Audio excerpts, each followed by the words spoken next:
Oke, Assalamualaikum warahmatullahi wabarakatuh. Eh, Waalaikumsalam kita nggak ada warahmatullahi nama wabarakatuh. ini ya, panggilan untuk pemirsa ya, Bu Yuli ya. Panggilan untuk pemirsa. Kayak ini, Apa tuh? kayak Bukalapak, Eva Gan-Gan itu ya. Kaskus itu agan. Kita Kaskus nggak ya tahu, Gan. belum menemukan. Nanti kita rapatkan dulu. Jadi semoga semuanya hari ini sehat. Seperti kita nggak janjian ya pakai dongker-dongker hari ini. Iya, Tahu-tahu Bu Yuli, Mbak Susi pakai dongker semua gitu. Jadi aku nggak tahu dan deh, ambil recording aja. dongker itu di belakangnya Bu. Oh iya, ini apa namanya ambasador loh. Aduh. Oke, hari ini kita akan sedikit membahas masih di keahliannya Mbak Susi ya kan ya. Jadi kita ngobrol langsung sama ahli. Jadi apa namanya di kondisi saat ini gitu, Mbak Susi kan kita ini sedang kayak kemarin kita bahas kita sedang dalam masa krisis ya gitu ya. Nah apa namanya dalam keadaan krisis seperti ini kadang kan apa namanya emosi kita tak menentu gitu kali ya. Tak menentu.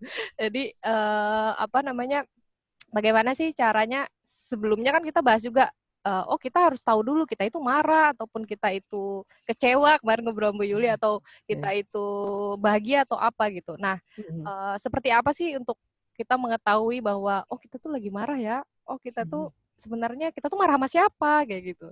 Nah, gimana? Masih lanjutan yang kemarin sebenarnya. Oke. Jadi ini sebenarnya lanjutan emosional literasi ya kelihatannya ya. Jadi kayak Lagi anak emosi. cabang eksplorasi subjudul Eksplorasi. tentang emosi ya. Nah, pertama memang ya dalam masa situasi seperti ini ya, situasi krisis, itu kan seringkali kan emosinya nggak satu-satu.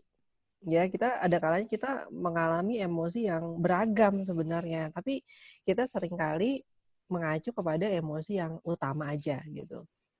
Nah, oleh sebab itu sebenarnya dalam situasi-situasi umumnya ya dalam kehidupan kita, masalah kita kan sebenarnya kebanyakan bukan dari pikiran, bukan dari perilaku ya pertama-tama, tapi dia dari emosi kita. Contohnya gini deh misalnya, kalau dia dari pikiran, kita punya pikiran misalnya kita mengenang mantan pacar misalnya. Mengenang mantan pacar itu, kalau emosinya udah nggak ada, itu nggak ada masalah kan? Biasa aja gitu ya. Biasa aja, Ingat sebagai aja kenangan, gitu. iya gue pernah begini, pernah begitu, si dia tuh begini-begini, itu nggak ada emosinya, nggak masalah. Tapi dia menjadi ada masalah ketika emosinya masih ada.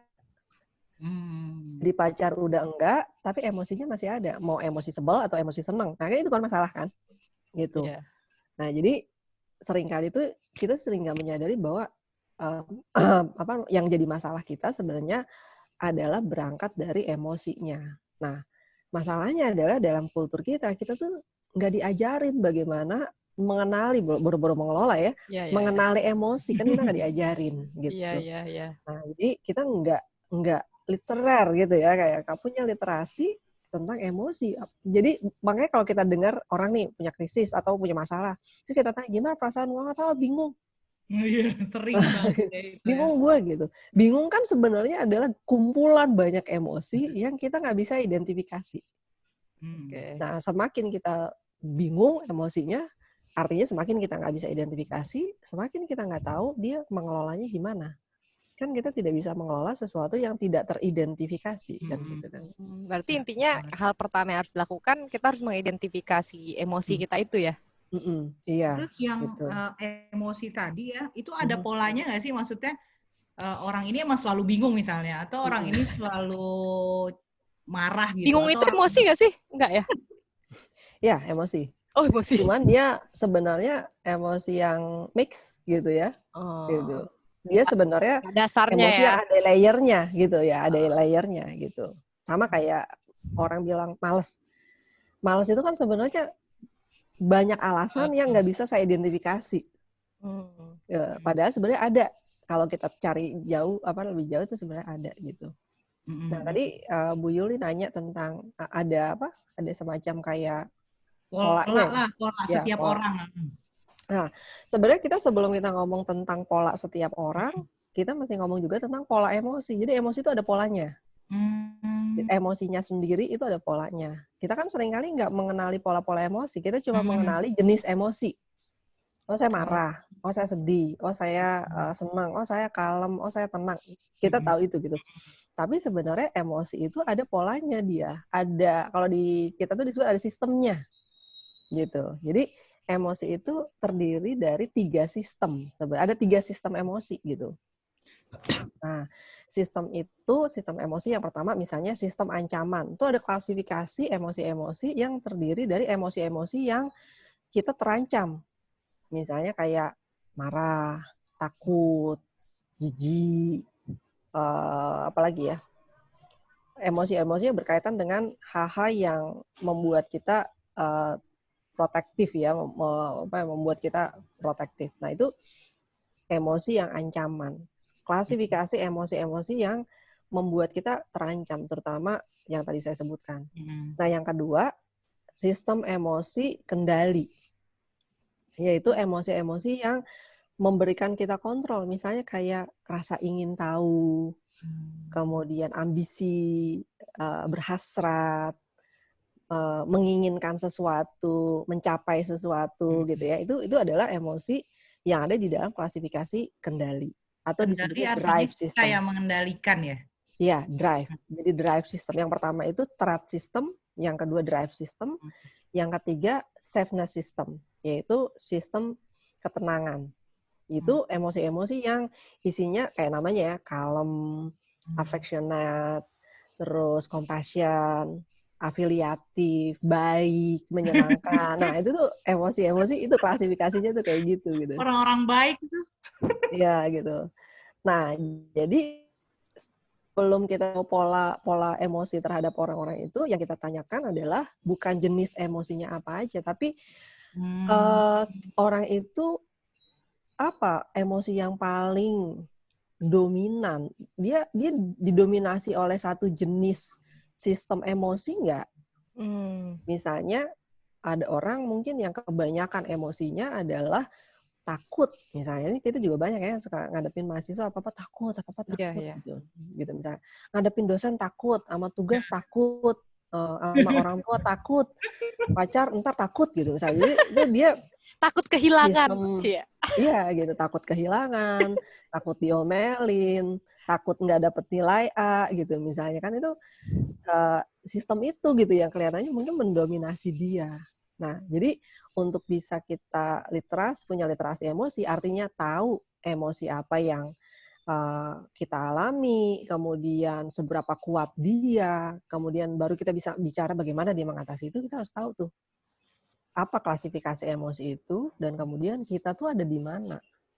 Apakah hidup kita itu kebanyakan emosinya ada di threat system, sistem ancaman, atau ada di drive system, yang sistem kendali tadi gitu ya, ingin achieve, ingin mencapai sesuatu, berambisi untuk mencapai sesuatu, excitement terhadap sesuatu gitu. Atau kita ada di sistem yang safeness gitu. Yang kalem, affectionate, baik gitu sama orang gitu. Nah, 3 sistem ini tuh nggak ada yang mana yang bagus, nggak ada yang mana yang jelek. Oh gitu. Dia bukan berlawanan saling menghilangkan. Bukan misalnya kayak yang threat jelek tuh gitu. Terus atau yang bagusnya safeness, karena safeness tuh kelihatannya banyak kata-kata emosi yang indah gitu ya. Enggak juga gitu. Yang penting adalah dalam sistem ini balance. Balance itu artinya apa? Sama banyak atau tergantung konteks?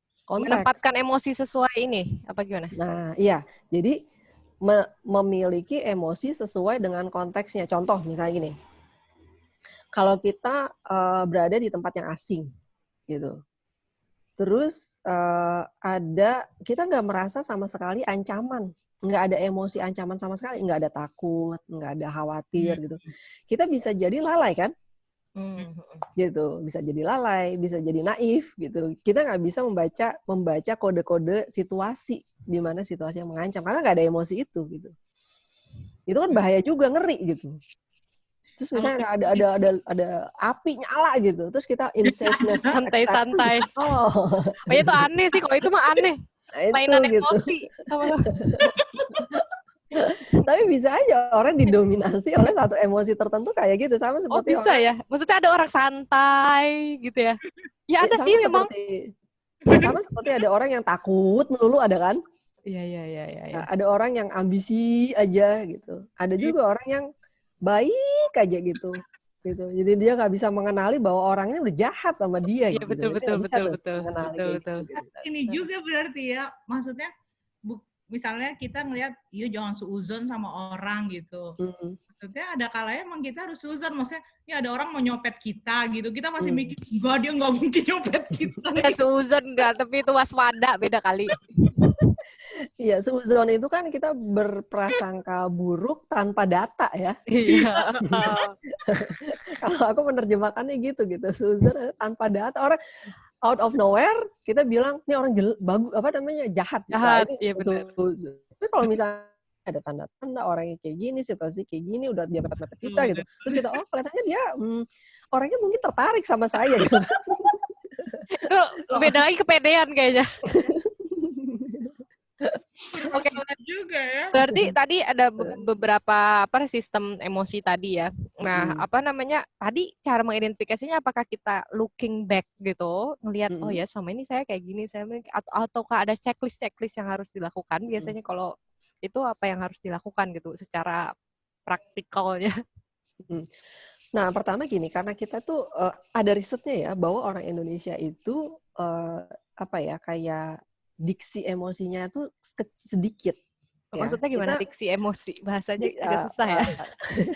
Kata-kata emosi gitu. Kalau misalnya kita tanya ya sama orang kita, apa sih emosi? Kamu tuh merasa apa emosi yang biasa kamu rasakan? Itu paling cuma ada 5, ada 10. Saya pernah nih ada latihan kayak gitu sama mahasiswa saya gitu. Emosi yang bisa kamu rasakan gitu. Itu emosi apa aja gitu. Itu tuh sedikit gitu. Padahal kan sebenarnya emosi itu sangat banyak ya, sangat banyak, dan dia tuh ada layer-layernya. Misal kayak takut, marah gitu. Itu kan sebenarnya ada layer-layernya kan sebenarnya. Misal kayak takut, ada khawatir, ada apalagi, ada serem, ada kayak gitu kan. Itu kan bagian menyeramkan kayak gitu kan, ada layer-layernya. Tapi kita itu cenderung punya emosi-emosi, punya istilah-istilah diksi, istilah-istilah emosi yang kuat aja gitu. Nah, akibatnya kalau kita punya diksi emosinya itu sangat sempit, kemungkinan kesadaran kita terhadap emosi kita juga sedikit jadinya. Karena kita hanya bisa menyadari lewat bahasa kan. Gitu. Saya bisa bilang, oh saya merasakan ini karena ada bahasanya. Tapi kalau kita nggak punya bahasanya, kita nggak menyadari emosi itu, walaupun emosi itu dirasakan. Gitu. Contoh misalnya gini, saya pernah patah hati nih ya, gitu. Ini patah hati ini rasanya begitu membingungkan gitu. Tapi saya nggak tahu nih istilahnya apa gitu. Cuman kita punya istilah patah hati. Sakit hati kan itu ya, patah hati, sakit hati, frustrasi kayak gitu. Tapi rasanya apa gitu ya, nggak tahu ya, nggak bisa rasanya apa gitu. Iya. Dan kemudian saya mencoba ya, karena waktu itu masih kuliah, jadi lagi belajar ya gitu ya. Jadi saya masih gini, saya sedih. Tapi kita juga menyadari bahwa setiap hari sedihnya tuh bisa berbeda-beda. Ada semacam kayak levelnya. Ada levelnya, ada intensitasnya, ada frekuensi, dan di kita kan sebenarnya itu mestinya ada bahasanya. Ya. Nah, jadi saya menyadari kok ini nggak bisa saya sebut ya, sedih saya yang ini beda sama sedih yang kemarin. Tapi ini namanya apa, masa saya sebut sedih juga padahal dia layernya beda gitu ya. Oh, sedih sekali, sedih sedikit, sedih banyak. Nah, jadi kayak kuesioner. Kalau kuesioner anak BK tuh kayak gitu ya. Jarang, sering, kadang-kadang, tidak pernah. Iya. Kayak gitu ya gitu. Tapi kan sebenarnya ada ininya ya, dan setiap istilah punya layer nuansa tersendiri gitu. Nah, sebenarnya makanya tuh belajar sastra itu penting sekali ya, karena sastra itu memberikan bahasa emosi. Coba puisi deh. Puisi kan memberikan banyak sekali bahasa emosi yang kita bisa punya nuansa yang beda-beda. Jadi makanya kalau bangsa yang sastranya kuat, kemungkinan mereka juga punya sensitivitas lebih baik kan kayak gitu ya. Nah, balik lagi, kita perlu mengajarkan atau perlu belajar gitu. Kalau kita ingin punya kemampuan literasi emosi yang baik, kita perlu belajar istilah-istilah emosi. Nah, saya biasanya ngasih daftar emosi gitu. Kalau mahasiswa saya lihat ini dia emosinya kok kaku amat gitu. Misalnya saya ada punya klien misalnya yang hanya bisa merasakan 4 emosi aja, dan 4 emosi itu relatif sama gitu, yaitu marah, guilty, sedih. Itu kan sebenarnya emosi yang threat ya. Iya.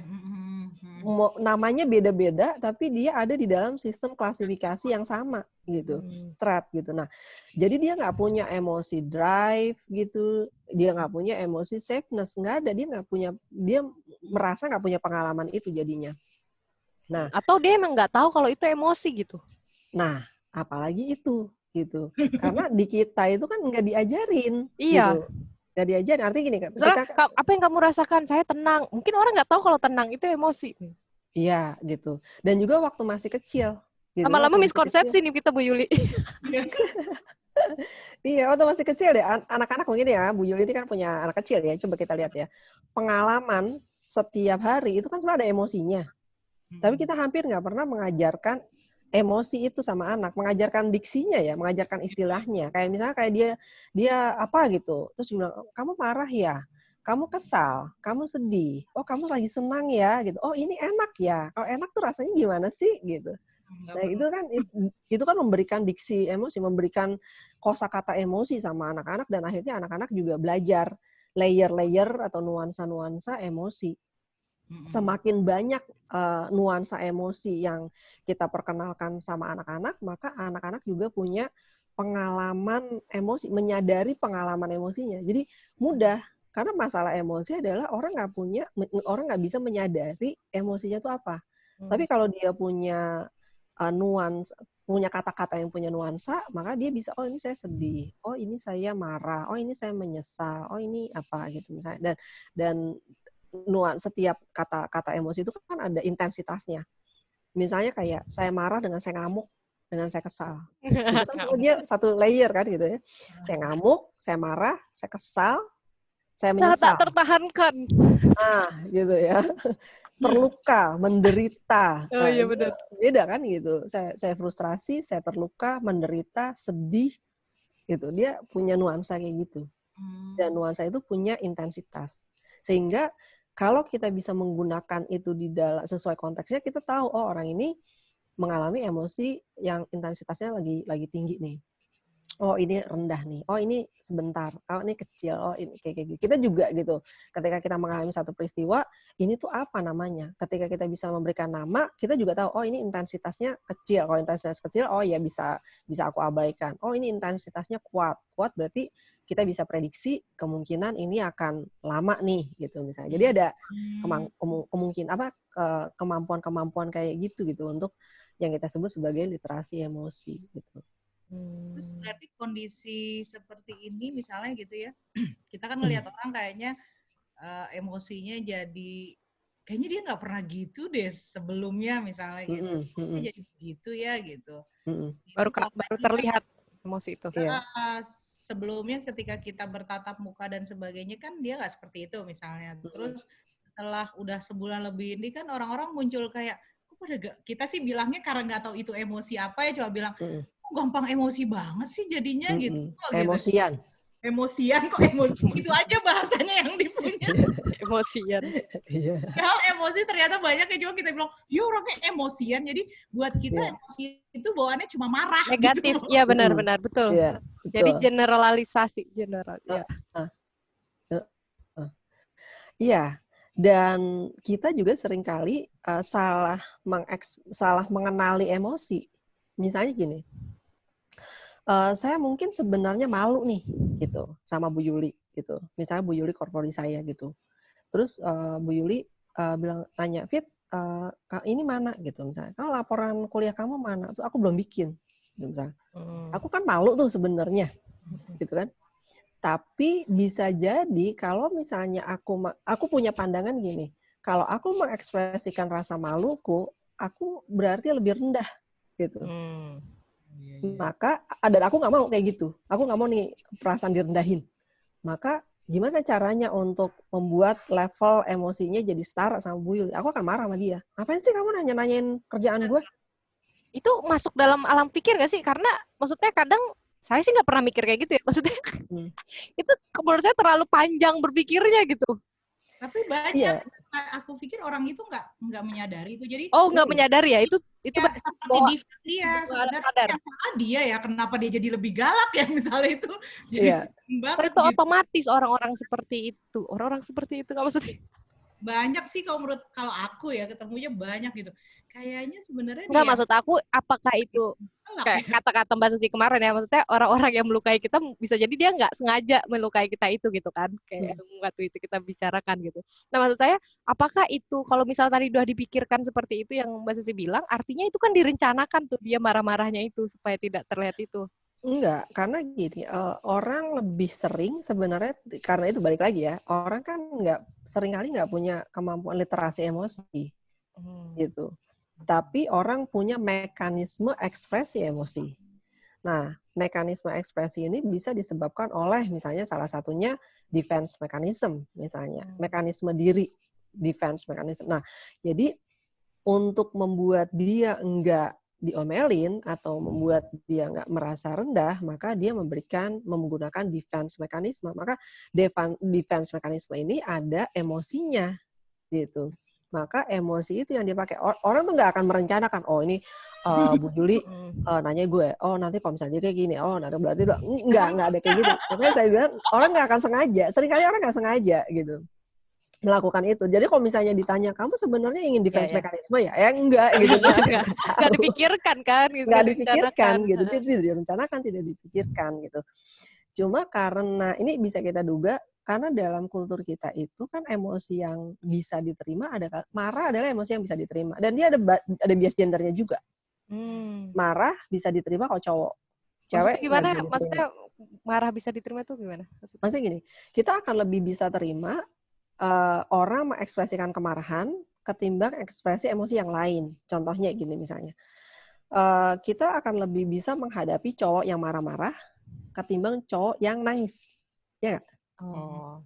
Ya kan? Itu yang dimaksud dengan bisa diterima. Bukan berarti kita suka, tapi cowok marah, oke, cowok nangis, enggak. Berbeda dengan cewek misalnya. Kita biasa tuh menghadapi cewek nangis gitu. Cewek mengekspresikan nangis, nggak apa-apa. Tapi kalau cewek marah-marah, kita akan bilang, kok cewek gitu sih? Gitu. Kok dia galak banget sih jadi cewek? Gitu. Jadi, kultur kita ada seleksi emosinya gitu. Jadi emosi-emosi tertentu dibolehkan karena either dia karena gendernya atau karena strata misalnya. Baik strata sosial atau strata usia. Misalnya, orang tua boleh ngomel sama anak-anak, nggak boleh ngomel sama orang tua. Oh ya.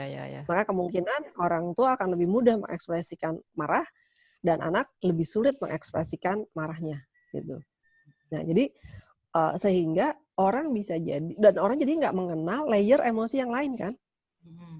Nah, pada orang-orang yang berada dalam pengasuhan di mana contohnya misalnya emosi marah itu bisa lebih diterima ketimbang emosi-emosi yang lain, maka dia mungkin akan menggunakan emosi ini untuk berbagai macam situasi yang walaupun sebenarnya nggak tepat. Gitu. Jadi misalnya dia sebenarnya sedih gitu. Banyak kan kita mengalami gini dalam kasus-kasus konseling misalnya. Ini sangat umum dalam isu grieving, isu kedukaan. Ketika misalnya seorang laki-laki kehilangan orang tua gitu, alih-alih mereka sedih, mereka akan mengembangkan sikap-sikap agresif. Karena marah kan marah bisa diterima ketimbang sedih. Gitu. Cowok nangis selama berhari-hari itu nggak bisa diterima dalam kultur kita. Tapi kalau dia marah, dia menarik diri, itu bisa diterima gitu. Nah, jadi banyak orang menggunakan ekspresi emosi yang tidak tepat dengan emosi yang sesungguhnya dia rasakan. Sehingga tidak ada koherensi antara emosi yang dia rasakan dengan bahasa emosi yang dia kenali, sehingga ekspresinya juga akan nggak koheren. Gitu.